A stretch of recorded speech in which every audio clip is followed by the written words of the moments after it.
अच्छा, मैं थोड़ा सा आपको बताना चाहता हूँ मैं कैसे आर्ट ऑफ लिविंग कैसे शुरू किया, पता ना?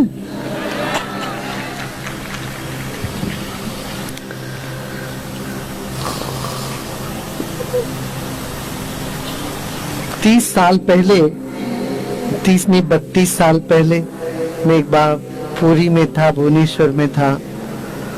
उस वक्त बहुत बड़ी संस्था का सब देखभाल भी कर रहे थे हम। तो वहां जो संत, इस वक्त संत समाज थे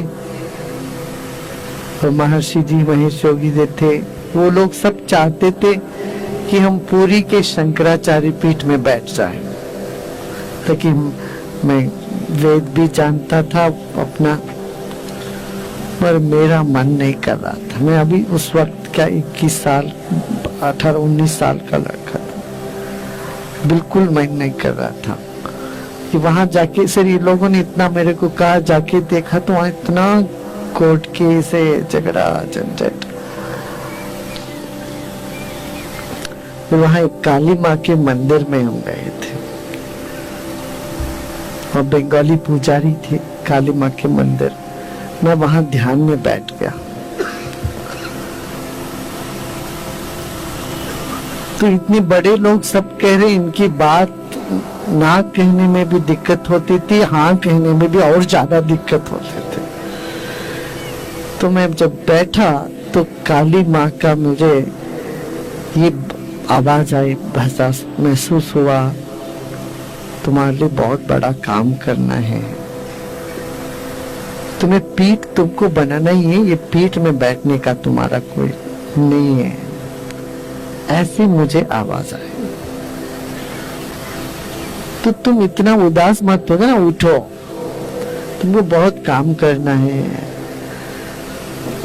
तो मैंने ठीक है उठ के फिर मैं चल पड़ा। मैंने ना बोल दिया कि मुझे इस कोई पीठ में नहीं बैठना, मैं साधारण सेवा करने वाला बना रहूंगा।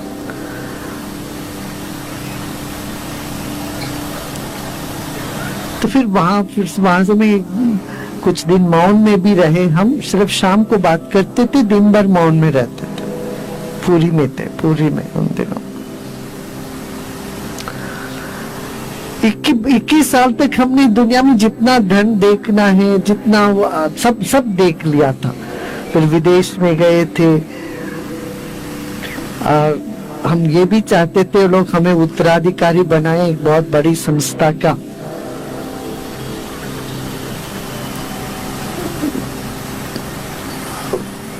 और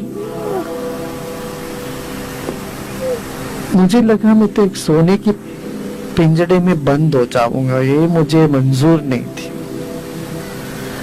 तो हम गांव-गांव में काम करने निकल पड़े।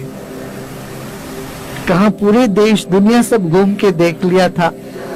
फिर आके कर्नाटक में छोटे छोटे गांव में जाते, घरों में बैठते, ज्ञान की बात करते, सत्संग करते।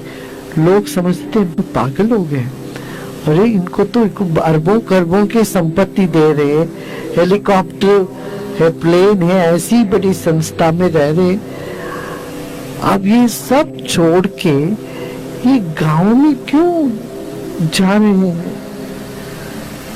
ये तो ये लड़का कुछ संकी हो गया दिमाग में। काफी लोग हमको समझाने लगे। बड़े बड़े देश के चीफ जस्टिस रहे उन दिनों में, वी.आर. कृष्णैयर थे, जस्टिस भगवती और अन्य लोग, रामनाथ गोयनका, ये सब लोगों ने उनको कहा। मेरा मन तो कह रहा था नहीं, कुछ है आने वाला, कुछ और बात है, तृप्ति इससे नहीं है, कुछ गहराई में कोई चीज। फिर हम 10 दिन का मौन लिए, फिर सुदर्शन क्रिया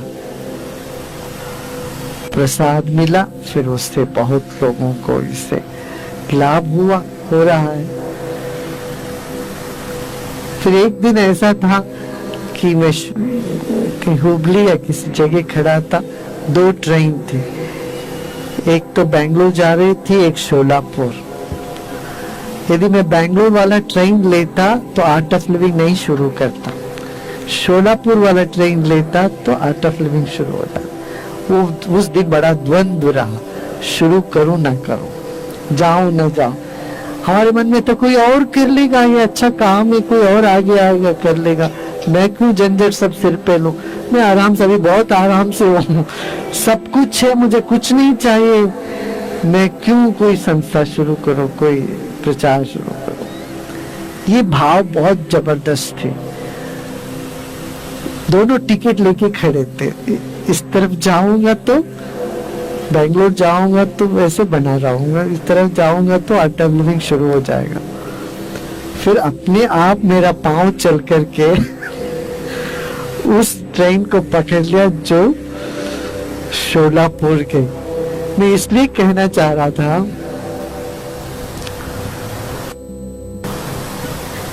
हमें 21वां साल में मैंने दुनिया में सब देखकर, इतना संपत्ति, सुख सुविधा, कोई चीज की कमी नहीं थी, मगर एक दिल में वो बात रही कि जब तक मैं उपयोगी नहीं बनूं, मेरा जीवन किस काम का है। जब तक मैं सबका नहीं बनूं, तो गांव गांव में फिर हम गए और स्कूल शुरू करी। कुछ पैसे नहीं थे, कभी किसी से नहीं मांगा था, मगर जब जो चाहे वो अपने आप आ जाता था। आज तक हम किसी से कुछ नहीं मांगे, अपने आप सब कुछ होता था, होता आ गया। तो लक्ष्मी जी से सीधा कॉन्ट्रैक्ट हो गया और सब काम अच्छा होने लगा। ये इस बात का प्रूफ है, आध्यात्मिक ज्ञान भौतिक जीवन में भी सहयोगी है। आपको सुखी जीवन जीना हो, भौतिक जीवन के लिए भी आध्यात्मिक जीवन का आवश्यकता है बहुत। तो नारायण जहां होते वहीं लक्ष्मी आएगी। तो नारायण को पकड़ो, लक्ष्मी के पीछे नहीं पड़ना, नारायण को पकड़ोगे तो लक्ष्मी अपने आप आती रहेगी। इसका मतलब ये नहीं है कि आलसी बने रहे, नहीं, कर्मठ होना चाहिए, काम करते रहना चाहिए।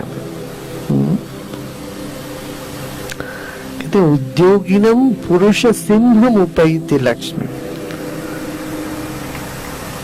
धीरज, धैर्य और एफर्ट दोनों होना चाहिए।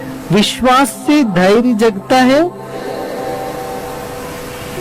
परिश्रम से काम सिद्ध होता है। तो विश्राम से विश्वास और श्रम से कर्म, ये दोनों साथ में लेके चलना चाहिए। फिर एक समय आ जाता है जिसको हम कहते हैं नैष्कर्म सिद्धि। सोचने से पहले वो काम हो जाता है, कुछ चाहो उससे पहले वो काम हो जाए।